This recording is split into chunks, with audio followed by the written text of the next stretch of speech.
Hi guys, good morning. तर रोज-रोज late होणं हा माझा रिच्युअल होणार आहे वाटतं. कारण आज पण मला इतका लेट झालेला यार. मम्मी नाहीये घरात म्हटल्यावर सगळं काही मॅनेज करून यावं लागतंय सकाळचं आणि इतकी धावपळ होतीये, बट स्टिल मी लवकर यायचा प्रयत्न केला. तरी मला 10 मिनिटं लेट झालाच होता. बरं, तर कालचा टॉपिक जो होता ना स्प्रे, त्याचेच अर्धवट राहिले होते काही प्रॉडक्ट अप्लाय करून दाखवायचे. सो आज मॅम ते शिकवत होत्या.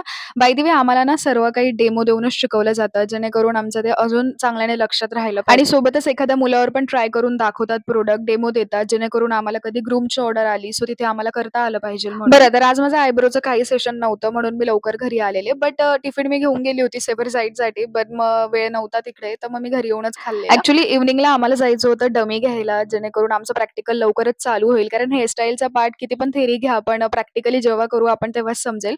तर डमी घ्यायला लावलेला आहे, तर इव्हनिंगला जायचं होतं आम्हाला सोबत, पण मग दुपारी बोर होत होतं म्हणून मी तेरे नाम पिक्चर बघत बसलेली आणि मग इव्हनिंगला मी आणि माझी फ्रेंड गेलेली. म्हणजे आम्ही 4-5 जण होतो, बट आम्ही ट्विनमध्ये गेलेलो. त्यानंतर आम्ही तिथे खूप सारे डमी बघितले आणि याच्यामध्ये पण मला पहिल्यांदा समजलं इतके सारे टाइप्स असतात त्यामध्ये गोल्डन, ब्राउन, नंतर सिंथेटिक हेअर, 100% हेअर आणि मग ऑर्डर देऊन आम्ही घरी यायला निघालो आणि तुम्ही बघताय ट्रॅफिक इतकी घाण होती, पण कसंबसं आलेलो घरी. भेटूयात उद्याच्या व्लॉगला. Bye bye.